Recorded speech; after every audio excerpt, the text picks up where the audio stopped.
सवाल यही है ना कि इतना बड़ा कारनामा कर कैसे गए, किया क्यों और उसकी प्रक्रिया क्या है। कारनामा ये बहुत छोटा है, असली कारनामा तो इस साल से शुरू हुआ है, हो गया है। मृत्युंजय भाई ने क्लाउड सीडिंग की बात की, आर्टिफिशियल रेन की बात की, तो आपके सामने कुछ तथ्य रखता हूं मौसम के बारे में। आजकल मौसमों का भी मिजाज है, कब गर्मी होती है, कब ठंडी होती है, कब बारिश होती है, कब बाढ़ आती है। ठीक है, इस डिस्ट्रिक्ट में सूखा पड़ा है, उस डिस्ट्रिक्ट में ओले पड़ रहे हैं, और कब पड़ रहे हैं, कहाँ पड़ रहे हैं, और ज़्यादातर तब पड़ते हैं जब फसलें पकी होती हैं, कटने को तैयार होती हैं। हाँ के ना? आपने ऐसा अपने जीवन काल में कब देखा है? आप लोगों ने ऐसा अपने जीवन काल में कब देखा है? एक आध बार कभी हो जाते थे, बिना रुती बेरुत की बारिश, पर इतनी ज्यादा, इतनी बार और इतनी जगह पे ऐसा आपने नहीं देखा था।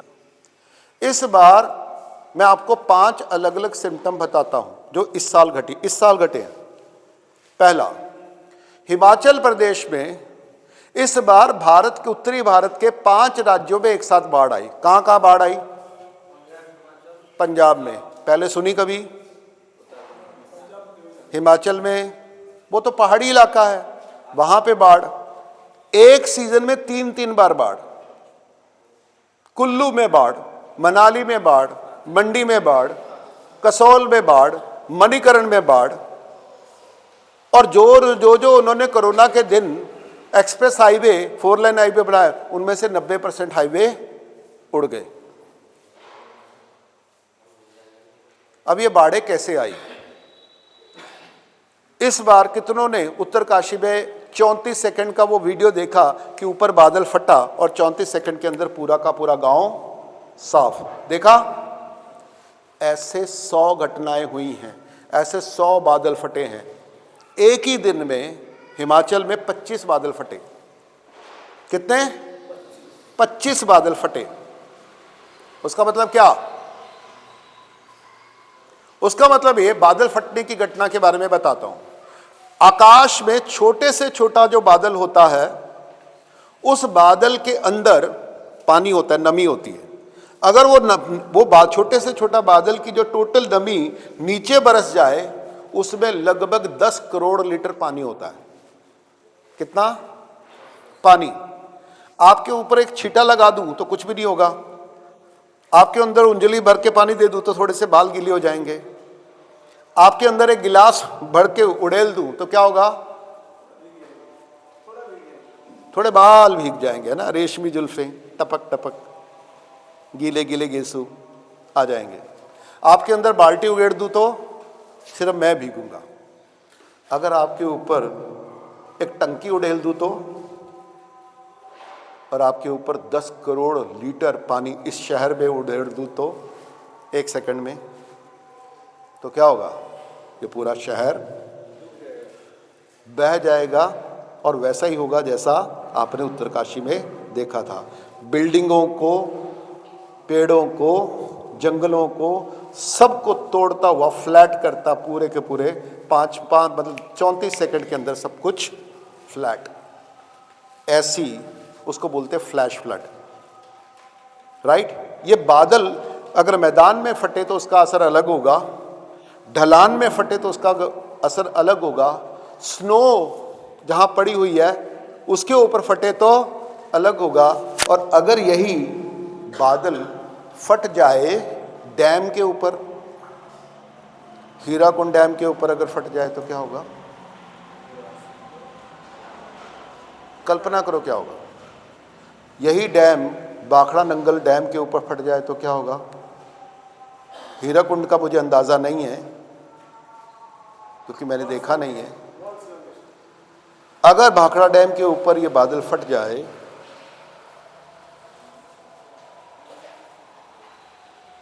तो दिल्ली में 14 फुट पानी होगा एवरेज, 14 फुट पानी होगा दिल्ली में। पूरा पंजाब, पूरा हरियाणा, उत्तरी पश्चिमी उत्तर प्रदेश, पश्चिमी उत्तर प्रदेश और आधा पाकिस्तान एक दिन में जाएगा।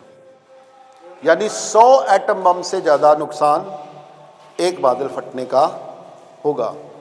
बस ये तो टेस्टिंग है और वो परफेक्ट होता जा रहा है कि बादल कब फोड़ना है, कहाँ फोड़ना है और कितनी सीक्वेंस में फोड़ना है। क्योंकि बादल बनाया जा सकता है तो बादल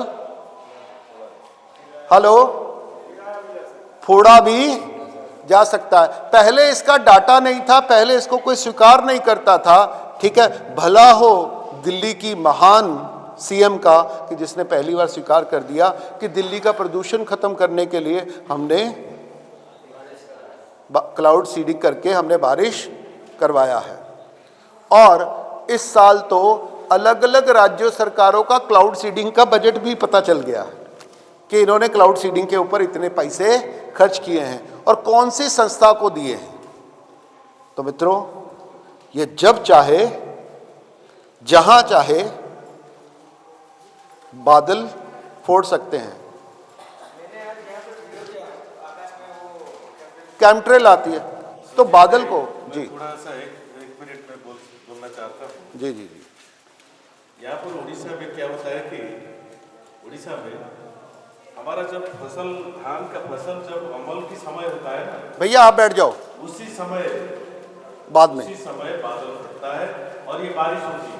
मैंने यही कहा मैंने। हाँ, वही बात मैं बोल रहा हूँ जी। ये उड़ीसा में लगातार ये होता है और खाली मैं सोचता हूँ अभी ये सब जगह हो रहा भारत सब में। जगह ये अपवाद नहीं है, पहले ये अपवाद रूप में होता था, अब ये क्या हो रहा है, रेगुलर हो रहा है।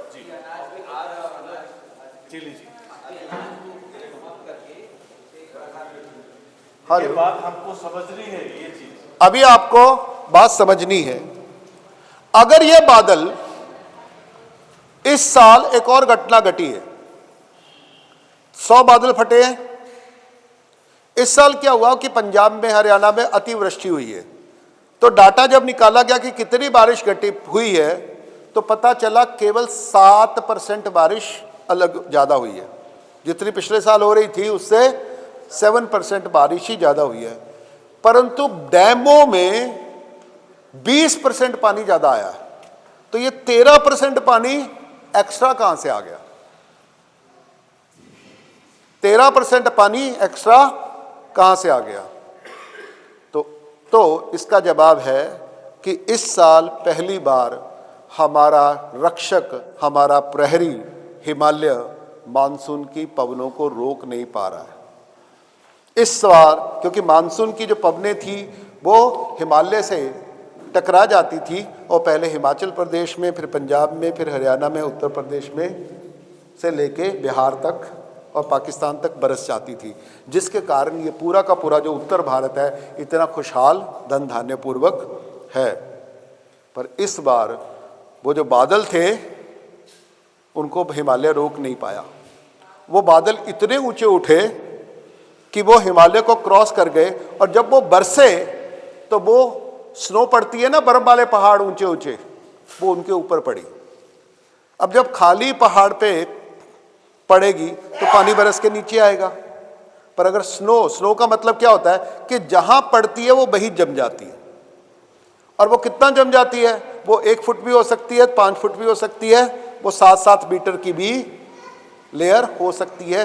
और जो जम जाती है, जो हजारों साल तक जमी रह सकती है, उसको हम ग्लेशियर कहते हैं।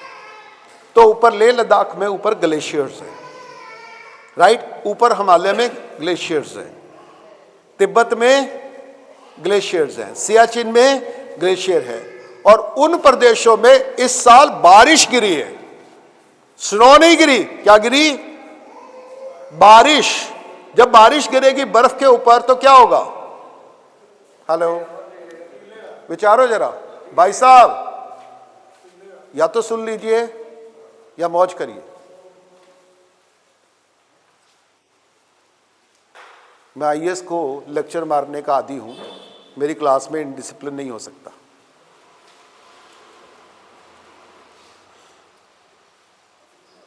तो बारिश जब बर्फ के ऊपर पड़ेगी तो क्या होगा? ग्लेशियर, बर्फ पिघल के नीचे आएगी, और जब बर्फ पिघल के नीचे आएगी तो ग्लेशियर क्रैश करेंगे, टूटेंगे।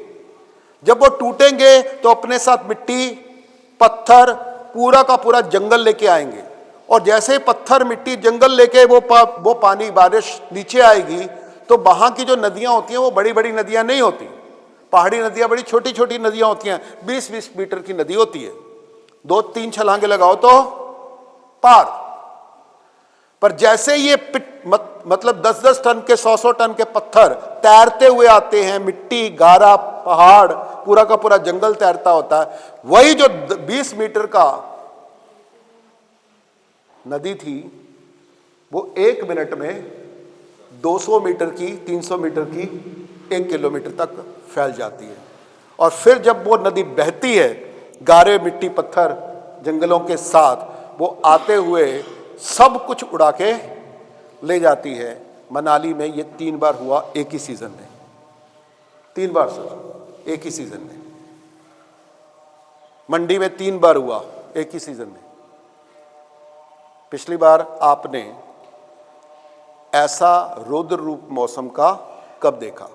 अब जब ये नदियों में पहाड़, मिट्टी, पत्थर जब आए तो नदियों में बहते बहते आएंगे। हमने तो एक भी नदी नहीं छोड़ी जिसके ऊपर बांध नहीं बनाया, तो मिट्टी पत्थर कहां आके रुकेगा?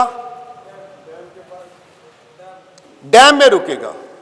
तो इस बार नॉर्थ इंडिया के सारे डैम कम से कम 30% गारे, पत्थर, मिट्टी से भर गए। अब उस डैम को ओवरफ्लो करने के लिए कितनी बारिश चाहिए? पहले 100 इंच में बरसात में वो ओवरफ्लो होता था, अब वो 70 इंच में ही ओवरफ्लो होगा।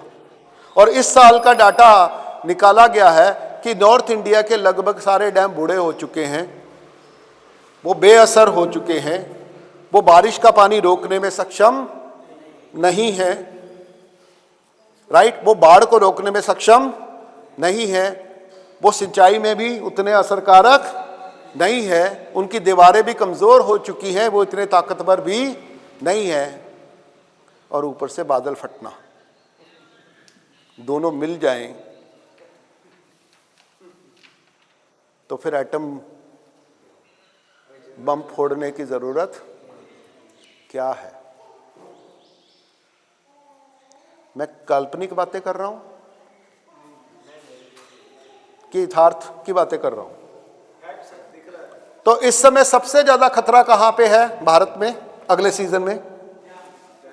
Bihar, UP, Punjab, Haryana, Himachal Pradesh, J&K. अब क्या हुआ कि सीधी बरसात पड़ रही है जे.एंड.के में, जे.एंड से भी ऊपर जाके लेह लद्दाख में। लेह लद्दाख क्या है? वो रेत का पहाड़ है। उस रेत के पहाड़ में जब बारिश पड़ती है तो सारी की सारी रेत बह के नदियों के साथ आती है, और वहां से नदी निकलती है, सतलुज, रावी, ब्यास, झेलम, चिनाब और सिंधु नदी, वो भारत की तरफ आती हैं, और भारत से बह के वो पाकिस्तान में चली जाती हैं। भारत में तो उनके ऊपर डैम बनाने की, पानी को रोकने की व्यवस्था है, पाकिस्तान में उनको रोकने की कोई व्यवस्था नहीं है। अगर नहीं आया तो नहीं आया, आ गया तो सारा आ गया। तो इसलिए पिछले 3 सीजन में पाकिस्तान में लगभग 50% से ज़्यादा फसल तबाह हुई है। इस साल 30% फसल पंजाब की तबाह हो गई। इस साल पंजाब में जहां बाढ़ आई वहां 4 फुट से केवल पानी नहीं आया, वो रेत से भरा हुआ पानी आया, और जहां जहां वो बाढ़ आई है वहां 3 फुट से लेके 12-12 फुट तक रेत जम गई है। यानी वो जमीन अब खेती के लिए लायक नहीं रही। यानी पंजाब की 30% उपजाऊ क्षमता और आपके पूरे हिंदुस्तान में मोदी जी जितना 5 किलो अनाज 80-88 करोड़ परिवारों को बांट रहे हैं, उसका 96% पंजाब और हरियाणा से आता है। इसका मतलब अगर इस साल आया तो 30% अनाज कम आया, तो यानी अगले साल फ्री बांटने के लिए अनाज अब आपके पास नहीं है। और ऊपर से आपदा आ गई, बाढ़ आ गई, सूखा आ गया या कुछ भी हो गया तो भूखमरी सामने है, सामने है। इसकी तैयारी सरकार कर रही है। अरे सरकार तैयारी तो बाद में करेगी अगर स्वीकार करे। तैयारी तो साइंटिस्ट तब करेंगे जब साइंटिस्टों को बताया जाए। लोग इसकी तैयारी तो तब करेंगे जब लोगों को पता हो। किसी को कुछ नहीं बताया गया और ऊपर से बताया गया इस साल अच्छे मानसून होने के कारण भारत की जीडीपी 8.2% है। फसल की पैदावार गिर गई है और जीडीपी 8.2% हो गई है। सारी की सारी इंडस्ट्री की इन्वेस्टमेंट कम हो गई है, डिमांड कम हो गई है और जीडीपी, राइट। पेट्रोल की कीमतें 100 रुपए से नीचे कहीं नहीं है और देश में कीमतें घट रही हैं। इंडस्ट्री में किसी चीज की डिमांड नहीं है और हमारी इंडस्ट्री का आउटपुट बढ़ रहा है। और विदेशों में जो आपका जो डॉलर है, आपका जो रुपया है, वो 90 रुपए क्रॉस कर गया और आपका क्या है कि फॉरेन एक्सचेंज यानी बाहर से जो विदेशी धन आता है वो भारत का रिकॉर्ड पार कर रहा है, यानी $700 बिलियन। आपके मन में यह सवाल नहीं आता भारत के पास $700 बिलियन कहां से आ गए? और छोड़िए, इस बार मोदी जी का बजट भी बढ़ता जा रहा है। पिछले साल मोदी जी ने सालाना बजट 50 लाख करोड़ का दिया। उसमें से जीएसटी वसूला लोगों से 32 लाख करोड़ का और 16 लाख करोड़ का अधिक ऋण लिया गया ताकि लोगों की भलाई के लिए खर्च किया जा सके। और हर साल मोदी जी बैंकों को 12 लाख करोड़ रुपया केवल इंटरेस्ट दे रहे हैं। और आरबीआई किसका है? भारत सरकार का। यानी मेरे घर का बैंक है और मैं घर के बैंक में क्या कर रहा हूं? 12 लाख करोड़ रुपया क्या दे रहा हूं? ब्याज दे रहा हूं। टोटल पैसा कितना है बैंक के पास?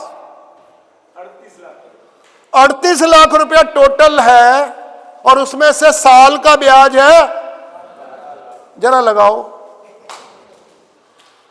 कितना। और ये 38 लाख रुपया आया कहां से? 2014 में मोदी जी जब सुशोभित हुए, गद्दी पे बैठे, भारत में केवल 12 लाख करोड़ की करेंसी छपती थी। 100 रुपए, 200 रुपए, 1000 रुपए, 500 रुपए सब मिला के कितने थे? 12 लाख करोड़ रुपया। आज कितने हैं? और जीडीपी थी भारत की 2 ट्रिलियन डॉलर। ठीक है, अगर 12 लाख करोड़ रुपया छपा है, 2 ट्रिलियन की आपकी जीडीपी है, तो 12 लाख को 2 ट्रिलियन को 12 लाख से डिवाइड करो तो कितना हुआ?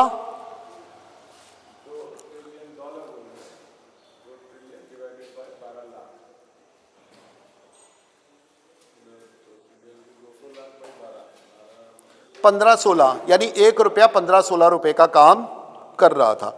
1 रुपया जब अलग अलग हाथ घूमता है तो कई का काम करता है। यानी आपके पास 100 रुपया है, आपने इसको दिया तो 200 रुपए का काम कर दिया ना। 100 रुपए का आपका हो गया, 100 रुपए का उसका हो गया। तो ऐसा 1 रुपया 12 हाथ घूमता, उसको मनी मल्टीप्लायर कहते हैं। इसको इकोनॉमिक्स में अलग अलग खातों में दर्ज किया जाता है। होता कम है पर वो उसको कई हाथों में घुमा के उसको ज्यादा दिखा दिया जाता है, उसको मनी मल्टीप्लायर कहते हैं। आ रहा हूं। तो इस बार कितना हो गया? 38 लाख करोड़। यानी जीडीपी थी $2 ट्रिलियन, रुपया था 12 लाख। तो 12 लाख रुपया खर्च करके जितना भी गुड्स एंड सर्विसेज का आर्थिक व्यवहार करते हो तो $2 ट्रिलियन का आप साल में धंधा व्यापार आर्थिक व्यवहार कर रहे हो। समझ में आ रहा है? पर अगर वस्तु सेम रहे और मैं रुपया डबल कर दूं, यानी आपके जेब में कितने 12 लाख रुपया है, ठीक है, तो आप खर्च करते हो तो 2 ट्रिलियन का खर्च करते हो, पर वस्तु तो सेम है, परंतु आपके पास पैसे डबल कर दूं तो जीडीपी कितनी होगी? तो जीडीपी क्या होती है कि जितनी वस्तु ली और दी उसको उनकी कीमत के साथ गुना करो तो उसको जीडीपी बोलते हैं। तो वस्तु नहीं बढ़ी परंतु कीमतें, पैसे बढ़ा दिए तो कीमतें डबल होगी। यस और नो? पैसे बढ़ा दिए पर वस्तु नहीं बढ़ी, उत्पादन नहीं बढ़ा, तो क्या हुआ? कीमतें बढ़ गई। कीमतें बढ़ गई तो आपकी परचेजिंग पावर, आपकी अमीरी, आपकी खुशहाली बढ़ी या घट गई? कितनी रह गई? आधी। तो जब जब किसी भी देश का बैंक रुपए ज्यादा छापता है उतने ही प्रमाण में उस देश के लोग गरीब होते हैं। और इसका अंदाजा आपके सामने है। कैसे? तो भारत में अगर पर जीडीपी बढ़ी हुई दिखती है परंतु परचेजिंग पावर कम होगी, क्योंकि जीडीपी में क्या होता है? कीमतें भी शामिल होती हैं। जीडीपी किसको कहते हैं? वस्तुओं ने का उत्पादन कितना हुआ उसको जीडीपी नहीं कहते। कितनी वस्तुओं का उत्पादन हुआ उसकी कीमत के साथ उसकी गुना की जाए उसको जीडीपी कहते हैं। अगर जीडीपी से वस्तु, अगर प्राइसेस सेम है, कीमत सेम है और वस्तु डबल हो जाए तो जीडीपी कितनी हो गई? डबल। यानी एक माचिस 10 रुपए की है और अगले साल उसकी कीमत 10 रुपये ही रही, पर मैंने 2 माचिस पैदा की तो जीडीपी कितनी हो गई? 10 गुना 20, राइट? परंतु उल्टा हो गया कि माचिस मैंने एक भी पैदा नहीं की, जितनी थी उतनी ही रही, परंतु उसकी कीमत पर मैंने क्या किया? लोगों की जेब में पैसे डबल डाल दिए। अब वो माचिस के लिए कितना पैसा दे सकते हैं? 20 दे सकते हैं। तो वस्तु नहीं बढ़ी परंतु उसकी कीमत बढ़ी तो डबल हो गई कीमत, तो जीडीपी कितनी हो गई? एक माचिस 20 के साथ गुना करो तो जीडीपी हो गई डबल, यानी 20। तीसरी स्थिति है कि ये जो माचिस एक की जगह मैंने आधी ही की पर कीमतें मैंने 4 गुना कर दी, जीडीपी कितनी हो गई? डबल। आधे को 4 से गुना करो तो 2 भी 2 है, राइट? तो जीडीपी कैसे बढ़ रही है? वो कीमतों के कारण बढ़ रही है या उत्पादन के कारण बढ़ रही है? इसका कोई डाटा आपको कैसा पता लगेगा? आपको तब पता चलेगा जब आप डाटा दोगे कि एम्प्लॉयमेंट कितनी है, उत्पादन कितना है, कीमतें कितनी हैं। अगर उसका डाटा दोगे तो हर आदमी हिसाब लगा लेगा कि बढ़ी है कि घटी है। अगर उसका डाटा ही नहीं होगा तो मोदी जी के अलावा इसका हिसाब कोई नहीं लगा सकता। और यही इस देश में हो रहा है। यस और नो? इसका कोई हिसाब नहीं। तो अगर इसी हिसाब से लगाएं कि 2014 में भारत में टोटल पैसा था 12 लाख करोड़ रुपया। अगर मैंने उसको 12 की जगह 24 कर दिया और वस्तु का उत्पादन एक भी नहीं किया तो भी जीडीपी कितनी हो जाएगी? 12 लाख से डबल होके कितनी हो जाएगी? नहीं, 2। आज पैसा मोदी जी ने कितना बढ़ाया है पिछले 10 साल में? पहले 12 था जब वो गद्दी पे बैठे थे, आज 38 है। कितना बढ़ा दिया? 3 गुना से ज्यादा। भारतीय 36 होता है ना, अभी 38 है, 3 गुना बढ़ा दिया। परंतु जीडीपी कहां पहुंची? अगर एक भी वस्तु का वो एक्स्ट्रा उत्पादन ना करते तो भी जीडीपी 6 ट्रिलियन की होती। आज कितनी है? 4.5 भी नहीं है। यानी होनी चाहिए थी 6 से प्लस, हुई है 4.5, तो $1.5 ट्रिलियन कहां गए? जीडीपी बढ़ी है या घटी है? हेलो, बढ़ी है घटी है? घटी है। तो 1.5 लाख करोड़ रुपया कहां गए? इसको और समझते हैं, जिसको आंकड़ा पढ़ना आता वो बता देगा। इस साल का बजट देखो, उस बजट की पहली लाइन में इस साल जीडीपी कितनी है, तो दो कीमतों पे जीडीपी दी जाती है। अगर कीमतें 2014 के कीमतों पे स्थिर रहे, यानी जितनी कीमत 2014 थी उतनी ही कीमत रहे, और आज जितनी वस्तुओं का उत्पादन हो रहा है उससे गुना करो, तो जीडीपी है 172 लाख करोड़। कितनी? कौन सी कीमत पे? अगर कीमतें स्थिर हैं तो 2014 की कीमतें स्थिर है, तो अगर परंतु कीमत अगर आज की लगाई जाए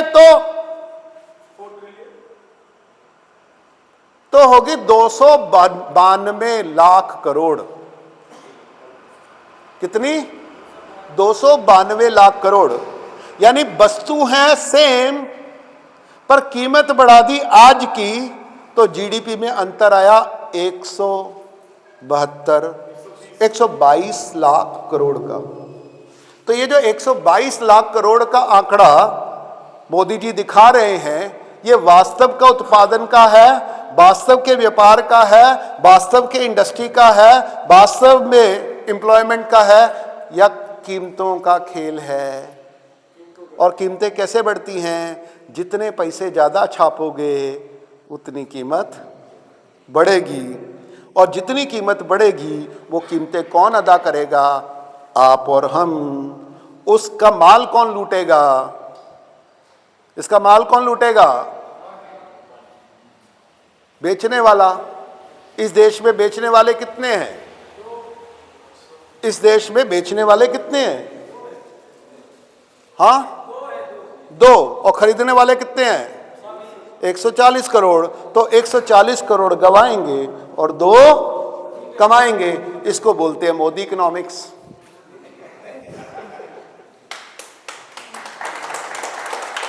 इसको बोलते हैं घर घर विकास, सबका साथ सबका विकास। किसी को नहीं छोड़ा, वो सबको एक ही दृष्टि में देखते हैं, सिवाय 2 कंकरों को, वो नजर नहीं आते, वो नजर नहीं आते। चलिए, तो जितना आपका कीमतें बढ़ेंगी उतना आपकी इनकम घटेगी, उतना आपका खर्च घटेगा, इसलिए उतना ही आपको कर्ज लेना पड़ेगा, राइट? और जितना आप कर्ज लोगे, कर्ज कौन देगा? बैंक। और बैंक आपको कर्ज कहां से देगा? कितना कर्ज दिया हुआ है? आरबीआई के पास कुल 38 लाख करोड़ है, तो आरबीआई को अगर सारा 100% भी कर्ज पे देना हो तो कर्ज कितना होना चाहिए? 38 लाख करोड़ का ही कर्ज दे सकता है ना बैंक। उसके जेब में जितने होंगे उतने ही देगा ना, भले उसके पास जितना छापने की इजाजत है। तो अभी तक उसने उस इजाजत का केवल इतना सा इस्तेमाल किया है, तो 38 लाख करोड़ उसको ही दे सकता है। पर कितने का कर्ज है भारत सरकार के ऊपर? 250 लाख करोड़। पैसे हैं 38 लाख करोड़, और केवल सरकार का कर्ज, और केवल केंद्र सरकार का, उसमें राज्य सरकार अलग से, कॉरपोरेट अलग से, प्राइवेट अलग से, और विदेशी अलग से। तो कुल कर्जा कितना है? 545 लाख करोड़ है। डाटा मेरे पास है, मेरे पास। तो यानी आपके बैंकों ने की माला माल है, पैसावा जेब में है केवल 38, और कर्जवा दे चुका है 575 लाख करोड़ रुपए का। इसलिए भारत की जीडीपी दिन दूनी रात चौगुनी तरक्की कर रही है, क्योंकि बैंकों के साथ जितना कर्ज लिया है वो लेन देन में आ जाता है, इसलिए वो जीडीपी में भी लिख लिया जाता है। चाहे कर्ज लेके ही घी पियो पर जीडीपी बढ़ाओ, मोदी इकोनॉमिक्स।